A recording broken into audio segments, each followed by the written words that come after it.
या अगर आपको आ रहा है क्या है, फिर F for fraud. Very good. Can I से फ्रॉड डिटेक्ट करना is very difficult for the auditor, yes और नो सर? हेलो. नहीं नहीं, गलत जाएगा. Fraud involving senior management. खाली फ्रॉड और फ्रॉड इन्वॉल्विंग सीनियर मैनेजमेंट तो दो अलग चीज़ें हैं. जैसे अभी तुम लोग मेरे सामने चीटिंग करें तुरंत पकड़ लेगा मैं. अरे गेटिंग माय पॉइंट. जूनियर लोग हैं. जब ऊपर के लोग चीटिंग करते तो डिफिकल्ट होता है ना पकड़ना. मोदी जी का चीटिंग पकड़ सकता है क्या मैं? करते ही नहीं है, वो करते ही नहीं, कोई बॉयकॉट नहीं करेगा मेरे को. अरे करते ही नहीं, वेरी ऑनेस्ट. अरे ओके, समझ में आ रहा है. Fraud involving senior management.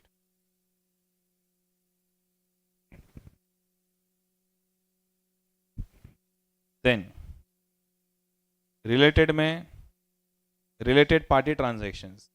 Best example Adani enterprises and all its foreign subsidiaries. Related party transactions में there is always a high risk of fraud and misstatements. fraud लिख दो चलेगा. transactions between holding, subsidiary, associate, joint venture.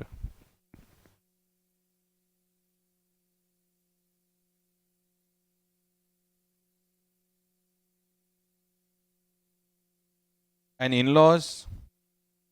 हाँ वैसे in-laws का भी non compliance करो. Tell me, अगर आज मैंने सपोज कुछ जीएसटी की चोरी की है, ओके, मैंने स्टूडेंट को बोला कि भाई कैश में दे दे, बात खत्म कर, रिसीट विसीट कुछ नहीं, ऐसे खाली लिख के कच्चा कुछ दे देते हैं. कैश में दे, मैंने कैश में ले लिया. जो मेरे सिस्टम के अंदर, तुमको क्या लगता है अगर मैं कैश में एडमिशन लेता हूँ तो तुमको लगता है सिस्टम में पूरा एंट्री करूंगा उसका, फिर बच्चे को एक्सेस कहाँ से मिलेगा? सिस्टम के अंदर एंट्री नहीं होगा तो बच्चे को एक्सेस कहाँ से मिलेगा? तो क्या होता है, कोचिंग क्लास वाले लोग क्या करते हैं, सिस्टम के अंदर एक अलग से आईडी बनाते हैं जिसको लोग बोलते हैं डेमो आईडी या गेस्ट आईडी.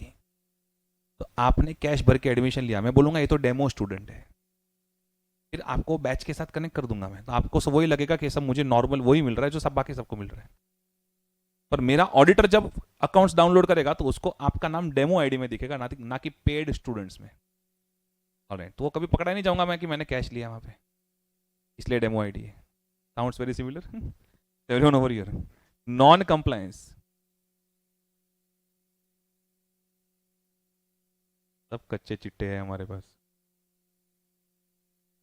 टीचर पढ़ा है तो बेटर होता है.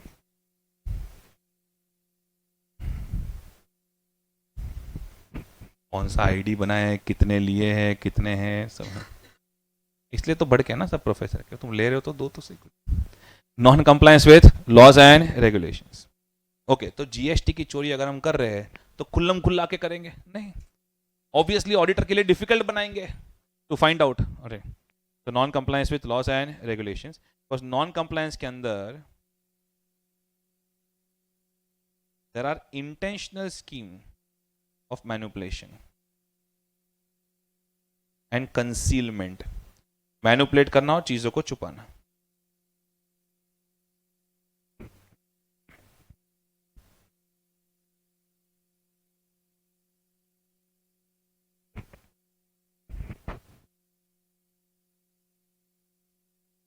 ऑलराइट, तो ये कुछ कुछ मैटर्स ऐसी है जहां पे बाय डिफॉल्ट लिमिटेशन थोड़ा हाई होता है. GF is related to in law. G for going concern assessment because it is dependent upon future events and conditions which could be very uncertain. Auditor cannot predict future. F for fraud involving senior management. थोड़ा ऐसा बोलने का, because senior management can manipulate the entire data, they have higher authority, ऐसा. Then related party transactions में obviously there is a high risk of fraud because related party transactions they present greater opportunity. In-laws में non compliance with laws and regulations, laws या in-laws को उल्लू बनाओ तो बड़ा smartly बनाओ. Okay. Inherent limitations of auditing. इरा देखो, nature of financial reporting. इसको ना थोड़ा उन्होंने बढ़ाया कैसे, बताया कंटेंट इंक्रीज कैसे किया है, वो भी मैं बच्चों को बता देता हूँ ना. बच्चे लोग हैं ना ऐसा, इधर देख इतना है, इधर देख इतना है, कांटा लग रहा है नहीं. स्टूडेंट का गॉसिप नेक्स्ट लेवल है, मजा आता है मेरे को. मैं भी स्टूडेंट था ना तभी बहुत ऐसा गॉसिप करता था. ओके, बहुत मजा आता है. और हम लोग क्या एनएम में तो ये का फैक्ट्री सब सब लोग ऐसा कर, इतना बोरिंग है, मैं लाइफ का वर्स्ट डिसीजन एनएम कॉलेज लिया मैंने, तो कुछ खाली सीए की बात करते थे, सीए कुछ लाइफ में और मस्ती करो, हाँ एनएम, हाँ दैट्स गुड, ओके। वो वाला तो भाई जो भी बात करो नोट्स, उधर तो अफेयर भी नोट्स के ऊपर से होते थे, इसकी हैंडराइटिंग अच्छी लगी, मेरी भी हैंडराइटिंग अच्छी है। नेचर ऑफ फाइनेंशियल रिपोर्टिंग, इधर देखो सुनो, ये पूरा जो पॉइंट है ये मैंने आपको करवा दिया है। अब क्या लिखा है, कंसिडर फॉर एग्जाम्पल, बस ये करते करते करते करते करते करते पूरा पैराग्राफ लेके गए, which is not required. Then nature of audit procedures, audit procedure के अंदर क्या होती है, प्रैक्टिकल एंड लीगल लिमिटेशन, फिर क्या है, फॉर एग्जाम्पल, एक दो एग्जाम्पल मैंने भी लिखा दिए, देखो। फिर वो लोग क्या बोलते हैं, वी हैव ऑलरेडी डिस्कस, ऐसा करके पहले जो डिस्कस किया रहेगा कॉपी करते हैं, तो मॉड्यूल देख के ऐसा लोड में नहीं आने का, इसलिए मैं क्या लेक्चर के अंदर ये सब चीजें बोल देता हूँ। Okay, audit is not an investigation, वो तो अपना बात हो गया है। देन किसका है, timelines, okay, and value and relevance of information, मतलब कॉस्ट एंड टाइम का वर्ड देखो, cost and reliability of information. फिर क्या लिखा है, कंसिडर फॉर एग्जाम्पल, बस चालू है एग्जाम्पल। देन क्या लिखा है, फ्यूचर इवेंट्स, फ्यूचर इवेंट्स मतलब मैंने जो गोइंग कंसर्न वाला लिखा है ना, मैंने क्या किया, पूरा कंसेप्ट लिखा दिया, इन्होंने सिलेक्टेड पॉइंट्स लिखे हैं फ्यूचर इवेंट्स गोइंग कंसर्न को लेकर, फिर वापस वही चीज को वापस लिखा एक एक लाइन में, क्या टाइम पर ओके, तो नंबर ऑफ पेजेस इंक्रीज हो जाते हैं, तो बच्चे थोड़ा टेंशन में आ जाते हैं। अरे थ्रू विद दिस, यस, बहुत इंपॉर्टेंट कंसेप्ट है, इनहेरेंट लिमिटेशंस। ठीक है, चलो नाउ, अब ना यहां तक का जो भी डिस्कशन है, एक बार मैं मॉड्यूल में से छोटे छोटे कंसेप्ट है वो दिखा देता हूँ, ठीक है। वो एक काम करो ना, कल मॉड्यूल लाओगे ना तभी दिखाता हूँ, तो वो क्या, वो मार्किंग वाले, उसमें कुछ हैंड रिटन नोट्स नहीं, ओके। अभी हैंड रिटन नोट्स वाले कराता हूँ, बीच बीच में ऐसे बीकॉम वाला कंटेंट भी है, जय कलीना, मुंबई यूनिवर्सिटी, देखो ऐसा बेनिफिट्स ऑफ ऑडिट, वाई आता भी है एग्जाम में ये सब, तो वो भी थोड़ा कराऊंगा आपको। चलो क्या लिखा है, व्हाट इज एन एंगेजमेंट, ओ बाबा, मेरे और क्लाइंट के बीच में जो भी अग्री हुआ वो क्या हुआ, एंगेजमेंट। ऑलराइट, सो एंगेजमेंट का मतलब क्या है, an arrangement to do something, okay. Auditing के कंटेक्स्ट में it is a formal agreement between auditor and the client. आपको बता गया होगा कि एंगेजमेंट लेटर होता है, ऑडिटर भेजता है क्लाइंट को, ऐसे 210, छोड़ो, एवरीवन ओवर हियर नोट बनाओ भाई, नेक्स्ट।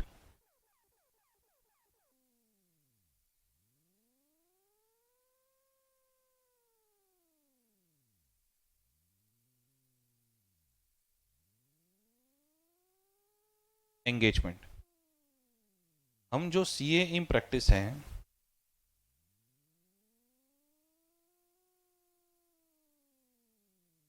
इसको हम प्रैक्टिशनर बोलते हैं, और जो क्लाइंट है यानी कि जो मैनेजमेंट है, इन दोनों के बीच में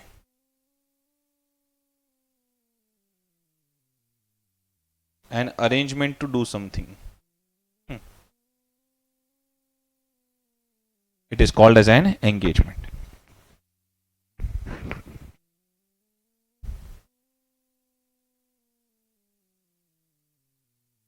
It is called as an engagement.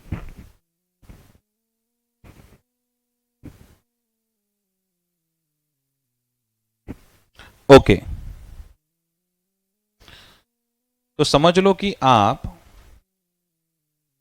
चलो ऐसा कुछ करता हूं, एक मिनट। अल्फा लिमिटेड का आपके पास दो काम है, एक है ऑडिट ऑफ फाइनेंशियल स्टेटमेंट्स और दूसरा टैक्स ऑडिट, ओके। तीसरा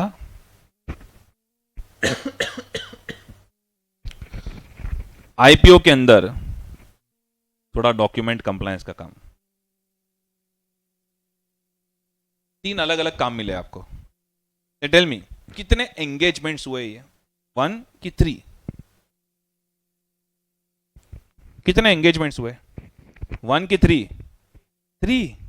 बिकॉज देयर आर 3 अरेंजमेंट्स। तो हम लोग ये बोलते हैं एक क्लाइंट है पर कितने एंगेजमेंट्स हैं? 3 एंगेजमेंट्स। मतलब एक ही क्लाइंट के साथ मोर देन 1 एंगेजमेंट भी हो सकते हैं। क्या अलाउड है क्या अलाउड नहीं है वो सब कंपनी लॉ में सिखाते हैं, खाली इतना बनाओ तो ये।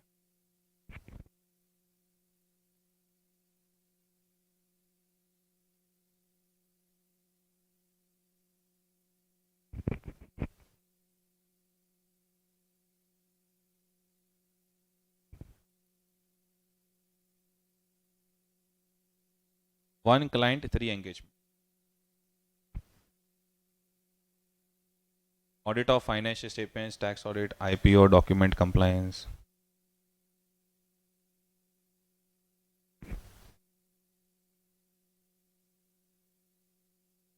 ठीक है, अब सुनो तो, ये audit of financial statements and tax audit जो है ये हो गया आपका कोई कौन सा engagement?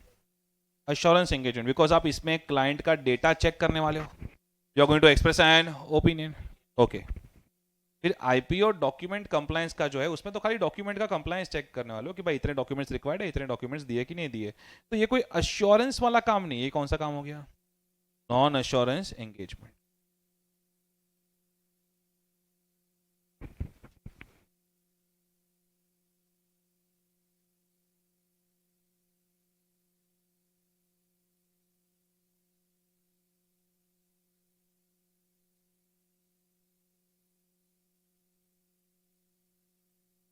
Non assurance engagement. Done done done done. Okay, now everyone over here, चलो एक एग्जांपल और देता हूं। Let us say that Beta Limited ने ट्रेड रिसीवेबल्स का डेटा जो है वो प्रोवाइड किया तो CA Ajay, C Ajay practicing CA है, एंड सीए अजय क्या करने वाला है? He is going to check trade receivables. वो उनसे कन्फर्मेशंस भी ले लेगा, जो भी जितने भी डेटर्स उनसे कन्फर्मेशन भी ले लेगा, and he is going to report to Beta Limited what is the final amount of receivables, what is the final amount of receivables।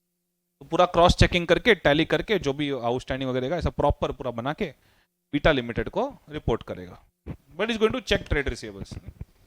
Tell me, ये वाला कौन सा हुआ, अश्योरेंस एंगेजमेंट की नॉन अश्योरेंस एंगेजमेंट? अरे अश्योरेंस एंगेजमेंट ना, yes और no sir? Yes. कोई जूम में कोई सुन रहा है कुछ बागड़े लोग? ओए अश्योरेंस हाँ, दिस इज नहीं, ऐसे दोनों बाजू आंसर देगा नहीं चलेगा, diplomatic person, India alliance. It is a non assurance engagement. अब सुनो मेरी बात, बच्चों के दिमाग में सबसे बड़ा मिसअंडरस्टैंडिंग, मिसकंसेप्शन, उनको लगता है ज्यादा सोचने का नहीं, चेकिंग क्या ना चेकिंग, कुछ भी चेक किया ना मतलब अश्योरेंस, कुछ भी चेक किया ना मतलब assurance. That is not the assurance engagement को अश्योरेंस कब बोलते हैं? जब वो स्टेक होल्डर्स का भरोसा बढ़ा दे, यानी मैनेजमेंट का नहीं, मैनेजमेंट को छोड़ के जो बाकी लोग हैं, investors, bankers, finance institution, government, alright, जो थर्ड पार्टीज है, जो थर्ड पार्टीज है, उनका भरोसा जब इंक्रीज हो जाए तब जाके हम बोलते हैं, क्या बोलते हैं, क्या बोलते हैं? Assurance engagement. इसलिए तो ये रिपोर्ट अश्योरेंस रिपोर्ट क्यों है? क्या बोल रहा है ये? To the Reliance Industries Limited के फाइनेंशियल स्टेटमेंट्स किसने बनाए? अकाउंट्स डिपार्टमेंट ने कि शेयर होल्डर्स ने?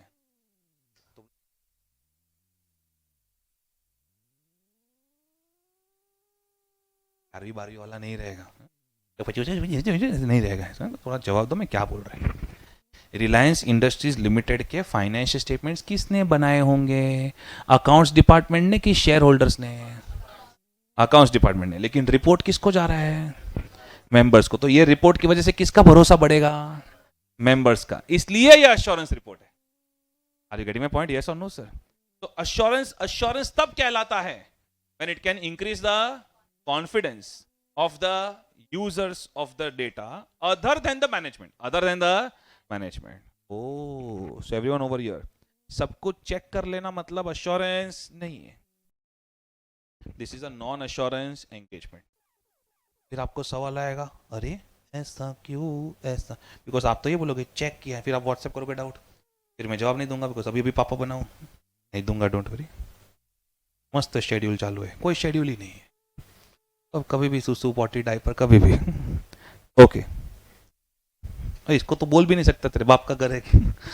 अभी सुनो वाई, ये क्यों नॉन एश्योरेंस एंगेजमेंट है? Why? Because it is an internal report, because it is an internal report that does not increase confidence of stakeholders other than the management. Okay, write down everyone. ये इनका actual पूरा question भी है इसके ऊपर.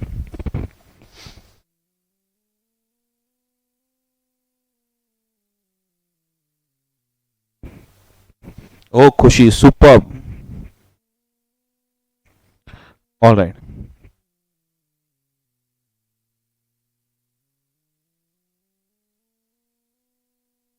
बोला कि कौन से स्टैंडर्ड में कवर होता है ना. Very good. Jealous no? Right. अच्छा है, हेल्दी कंपटीशन अच्छा है.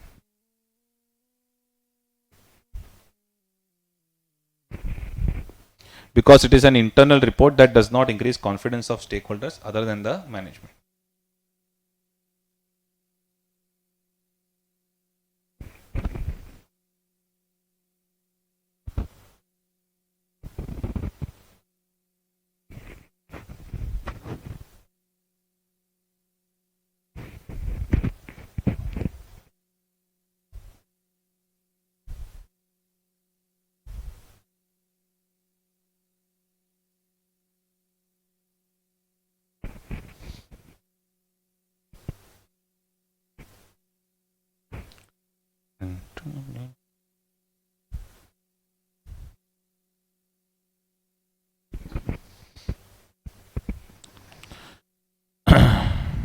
डन. यस यस, ठीक है. चलो अब सुनो, इसका मतलब अश्योरेंस एंगेजमेंट क्या हुआ? अरे सर समझ गया अभी, इसकी वजह से स्टेक होल्डर्स का कॉन्फिडेंस बढ़े, वो हो गया अश्योरेंस एंगेज. लेकिन एकदम अच्छे से आना चाहिए अश्योरेंस एंगेजमेंट का मतलब. सो एवरीवन ओवर हियर, इधर देखो तो, ये अल्फा लिमिटेड का मैनेजमेंट जो है, हम लोग ऐसा एक डायग्राम बना रहे, बनाओ तो. वो डेटा प्रोवाइड करेगा तो प्रैक्टिसिंग सीए, और जो वेरी गुड,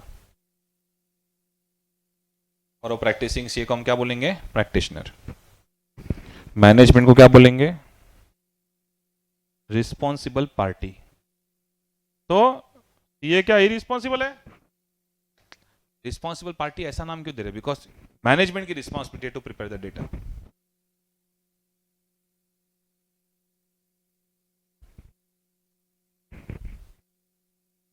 और ये जो भी डेटा प्रोवाइड किया गया ना, इसको हम लोग बोलेंगे सब्जेक्ट मैटर. कि हाँ भाई ये अकाउंट्स है, ये लेजर है जिसका चेकिंग करना है. तो मैटर क्या है? Subject matter.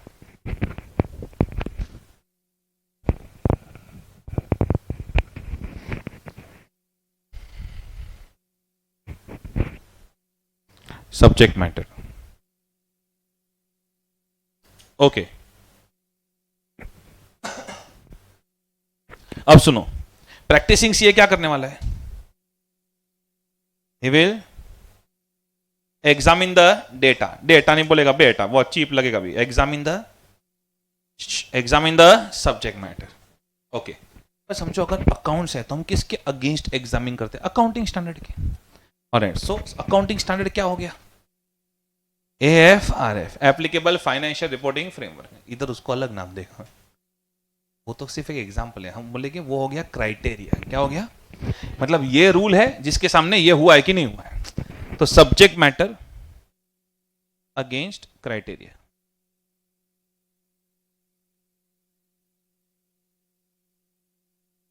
Criteria example law, accounting standard, वो सब क्राइटेरिया हुआ.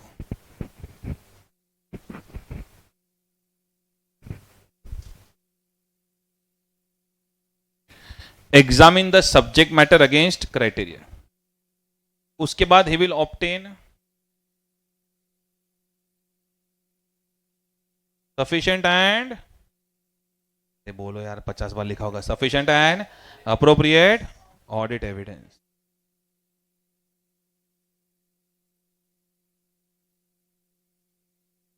Audit evidence.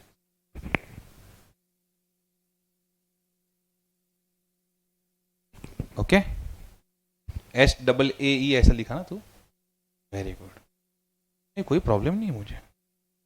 अब ऑडिट वर्ड कैंसिल करो. सुनना मेरी बात बेवड़ो, तुम ऑडिट का डेफिनेशन नहीं लिखे हो, अश्योरेंस का लिख रहे हो. तो क्या बोलने का, sufficient and appropriate evidence. Don't use zero मिलेगा, audit evidence, sufficient and appropriate evidence. इसलिए फुल फॉर्म लिख और ए कैंसिल करना. कौन सा वाला ए कैंसिल किया पता नहीं चलेगा. फिर ए से एक और वर्ड आता है, attempt. Sufficient and appropriate evidence.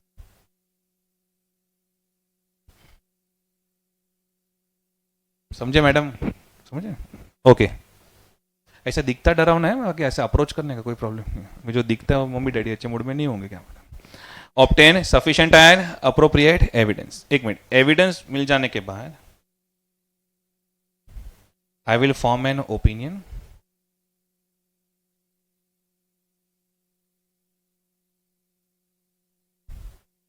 and express such opinion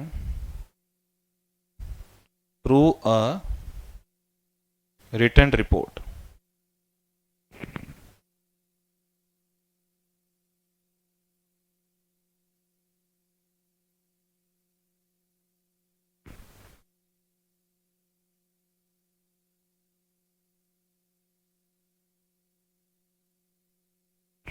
Form an opinion and express such opinion through a written report. एक मिनट, ये जो रिपोर्ट है इट इंक्रीजेस, ये रिपोर्ट की वजह से क्या होता है, it increases the confidence of the intended users other than the management.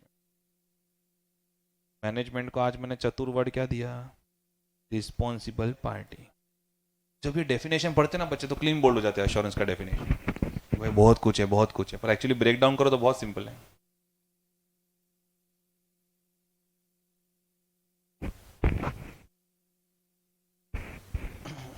It increases the confidence of intended users other than the management.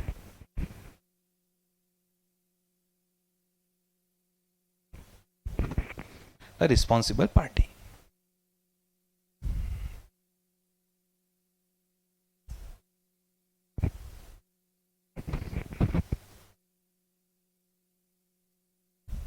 One more time.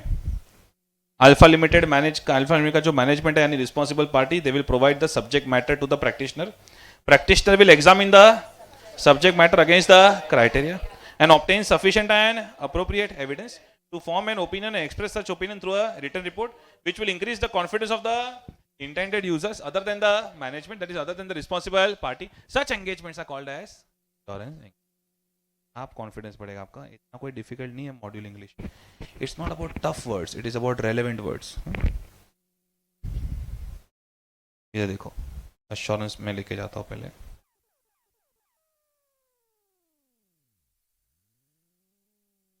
Point number 13 module में, module का point number का reference लिख देना इसके बाद, इसके बाजू में.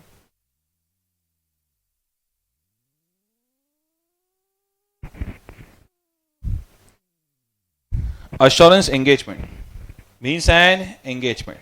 ये देखो, अभी जैसे ऐसे डायरेक्ट पढ़ते हैं तो बच्चा क्लीन बोल हो जाता है. In which a practitioner expresses a conclusion. Opinion की जगह पे क्या वर्ड इसका, कंक्लूजन. कंक्लूजन क्या है, मैंने एक दो वर्ड चेंज किए थोड़ा आपके अंडरस्टैंडिंग के लिए. डिजाइन टू एनहेंस यानी increase the degree of confidence of intended users. कौन से users? Other than the management. About the outcome. Outcome of what? Subject matter against criteria. मतलब ऐसे डेफिनेशन में क्या होता है ना, थोड़े बहुत वर्ड्स भी उनके लिख दो ना तो उनको मजा आ जाता है. ओके, पेपर गीला हो जाता है पूरा, इधर आंख खुशी के आंसू टपकते हैं. It means that practitioner gives an, ये देखो ये थोड़ा नॉर्मल मीनिंग है, gives an opinion about specific information due to which users of information are able to make confident decisions, knowing well that the chance of information being incorrect is diminished. Okay, ठीक है, वो पूरा याद नहीं रहेगा तो चलेगा. Elements of an assurance engagement, ये जो डायग्राम ड्रॉ कर रहा है ना आपको, वो ही एक्सप्लेन कर रहा है. आप देखो, खुद ही देखो कितने एलिमेंट्स हैं.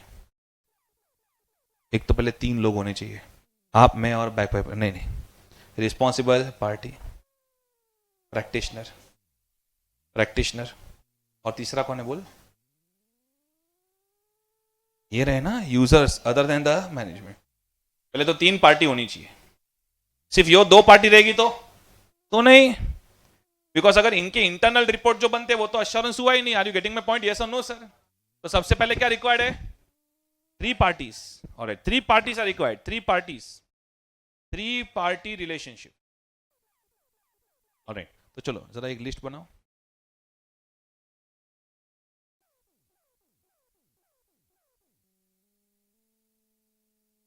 From the above, we can derive following elements.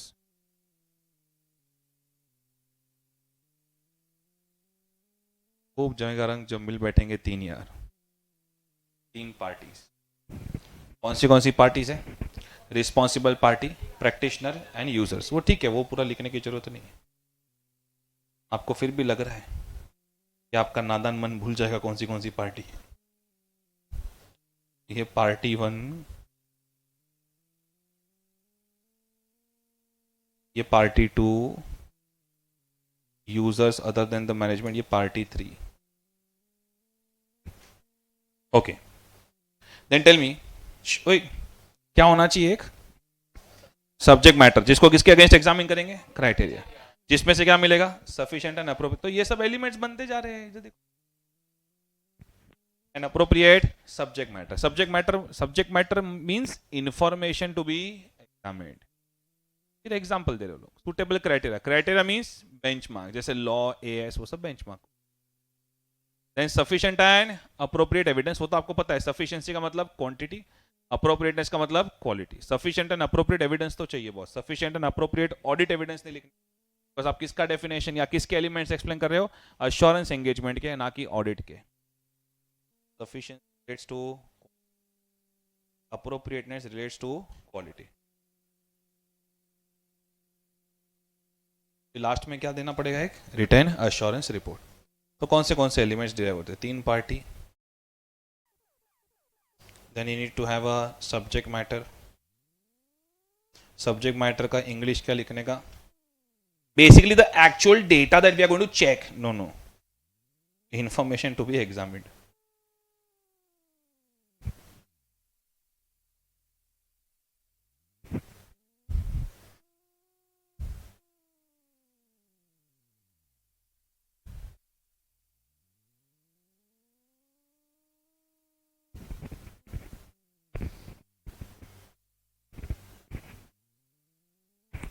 Criteria, benchmarks.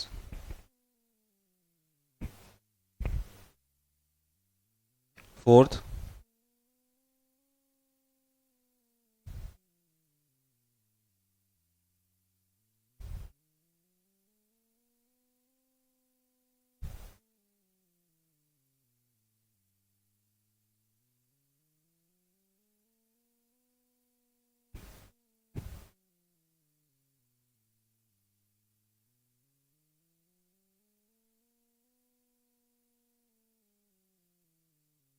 written assurance report.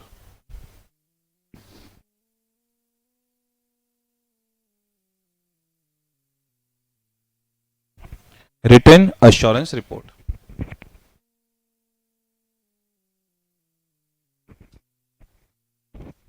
Done? Yes sir, yes sir. मैं खुद ही को जवाब दे देता हूँ, ऐसा कोई जरूरी नहीं।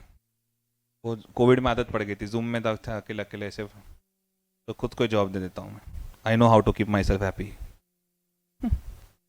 चलो, ये आपके सारे ये भी हो गए एलिमेंट्स। इधर देखते हैं जरा।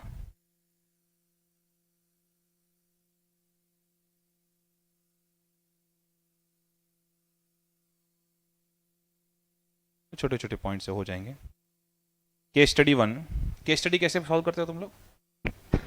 Case study direct first line से रीड करना चालू करते हो कि डायरेक्ट क्वेश्चन देखते हो? डायरेक्ट क्वेश्चन देख लेने का। लास्ट क्या? लास्ट 2 लाइंस, ये देखो लास्ट 2 लाइंस।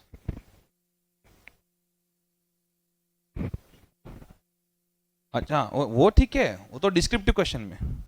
इधर इधर केस स्टडी, जो केस स्टडी, अच्छा केस स्टडी बेस्ड एमसीक्यू होता है ना, वो बोल रहा हूँ मैं। एक बड़ी केस स्टडी होती है, फिर 5 एमसीक्यू होते हैं, तो उसमें क्या स्टाइल यूज करते हो? पूरा केस स्टडी पढ़ते हो पहले? ऐसे नहीं करने का, डायरेक्ट क्वेश्चन देखने का। कभी कभी ऐसा होता है केस स्टडी रीड करने की जरूरत ही नहीं है। Question number 1, Gurpreet was of the view that audited financial statements are not a guarantee against probable wrongdoings in financial matters of companies. What kind of assurance does audit of financial statements provide? Audit provides which assurance? Reasonable. सारे के सारे reasonable है। Alright, moderate level, low level, high level के absolute level है? High level of assurance. Tell me, case study read करने का जरूरत है? Question number 2.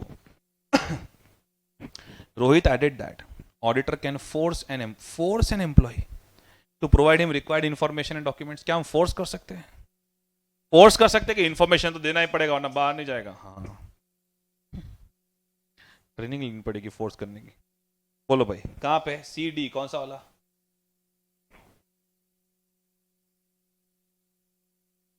रिक्वेस्ट तो कर सकते हैं ना, रिक्वेस्ट तो कर सकते हैं ना। Okay. Ali had listened in one of the classes that audit covers all aspects of an entity. मेरा लेक्चर नहीं था भाई। And concluded that each and every transaction of an entity is verified by the auditor. Each and every transaction. Gorethi also seemed to be in agreement. ये इनका चल रहा है कुछ with him, but she was of the view that besides this, it also meant that audit should be organized to cover all aspects of an entity. दोनों का relationship बहुत लंबा जाएगा, बिकॉज ये हर अटेम्प्ट साथ में फेल होंगे। Which of the following statement is appropriate in this regard? दोनों करेक्ट है कि गोरेती करेक्ट है? अली गोरेती क्यों करेक्ट है? Cover all aspects of the entity. Air India में तुम पायलट के पास जाओगे, हाँ समझा? All aspects of an entity नहीं, हम लोग कवर करते हैं all aspects that are relevant to the financial statement. Okay, ऐसे का क्वेश्चन बैंक रट्टा है पूरा।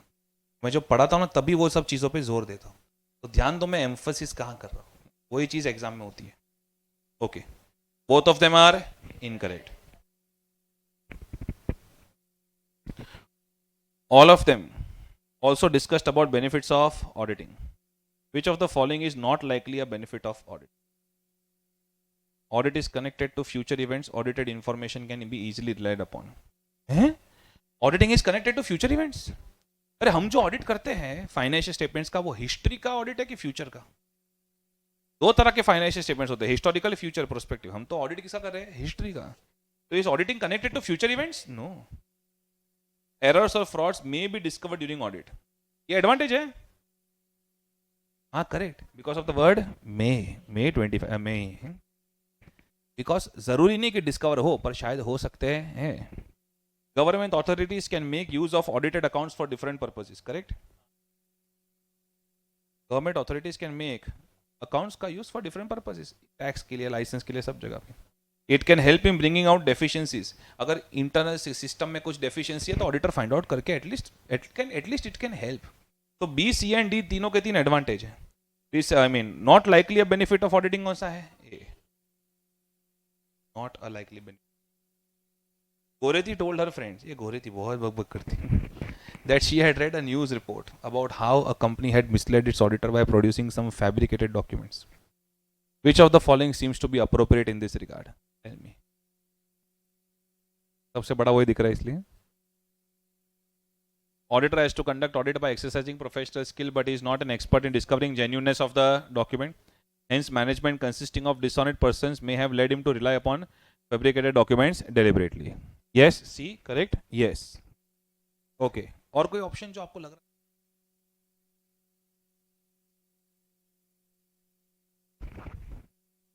He cannot do anything in the matter. Madam, अगर मुझे कुछ मिला सस्पिशियस तो मैं इन्वेस्टिगेट करेगा. It's not like I'm helpless. Cannot do anything in the matter. Okay. He has no duty in this regard. अगर पता चला होता तो रिपोर्ट भी करता मैं. That is why it was wrong. All right. I think you are through with all the points. ठीक है. Test your understanding 4. Ziva Products is a partnership firm engaged in trading of designer dresses. The firm has appointed JJN Company Chartered Accountants to audit their accounts for a year. The auditors were satisfied with the control systems of the firm, carried out required procedures and necessary verification. In particular, they carried out sample checking of purchases, traced purchase bills to GST portal, and also made confirmation from suppliers. They were satisfied with the audit evidence obtained by them as part of an audit exercise. ऐसा लग रहा है auditor ने काम तो किया है. An audit report was submitted to the firm giving an opinion that financial statements reflect true and fair. Tell me, auditor ने negligently काम नहीं किया है, अच्छे से काम करके फिर ओपिनियन बनाया है.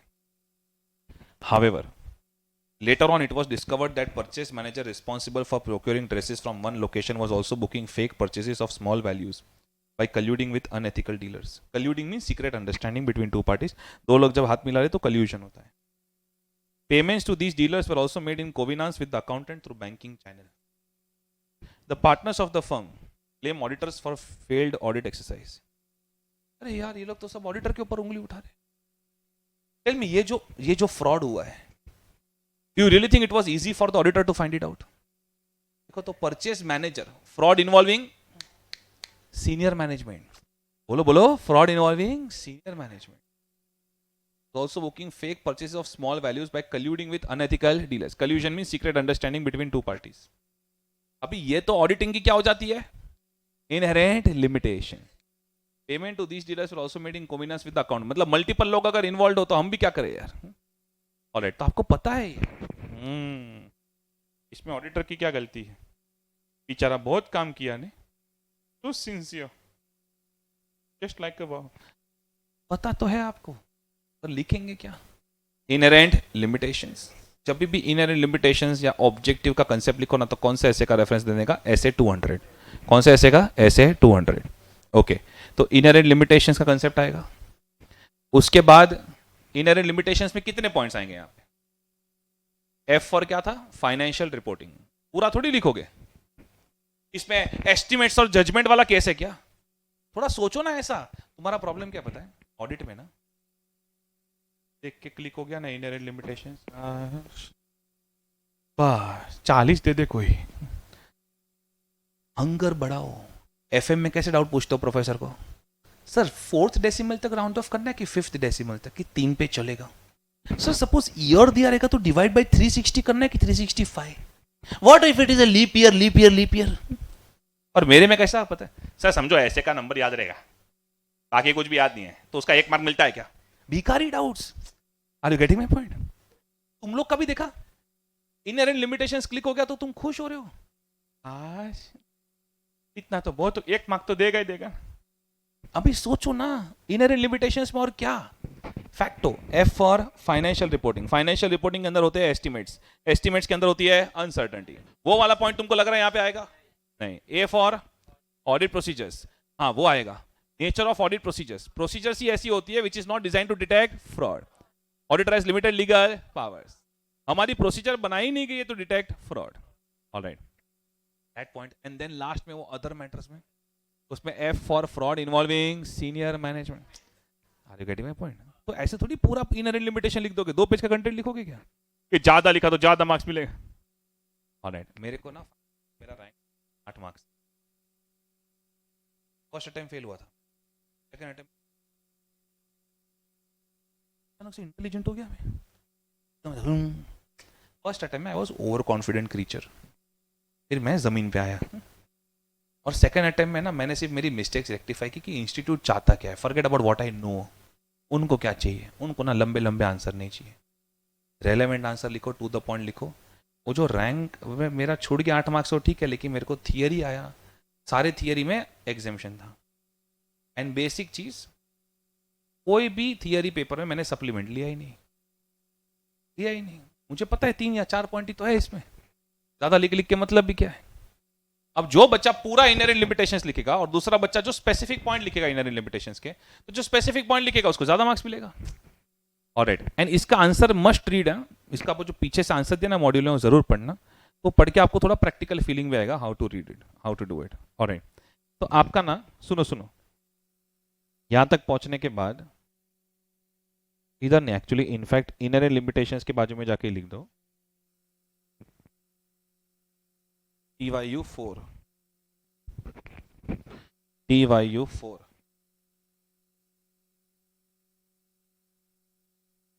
ऑलराइट, एक मिनट, कहां तक पहुंचे जरा फर्स्ट पेज से चालू करो, फर्स्ट पेज से। पहले डेफिनेशन का, फिर analysis and task to be performed, okay. उसके बाद नेक्स्ट बेसिक फंडामेंटल्स में कुछ 5 पॉइंट्स लिखे आपने। उसके बाद नेक्स्ट ऑब्जेक्टिव्स ऑफ ऑडिट, उसमें आपका ऐसे 200 का रेफरेंस लिख देना वहां पे अगर नहीं लिखा हो तो, ऑब्जेक्टिव्स ऑफ ऑडिट में ऐसे 200,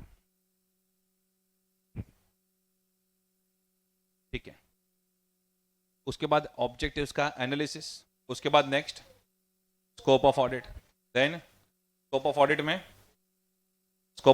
एक मिनट स्कोप ऑफ ऑडिट में तो किसके ऊपर डिपेंड करता है, स्कोप में क्या इंक्लूडेड है क्या एक्सक्लूडेड है, ओके।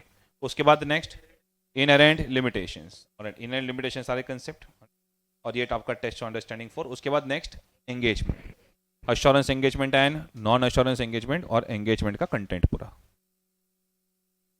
अश्योरेंस एंगेजमेंट के एलिमेंट्स। Done everyone? यस, ठीक है।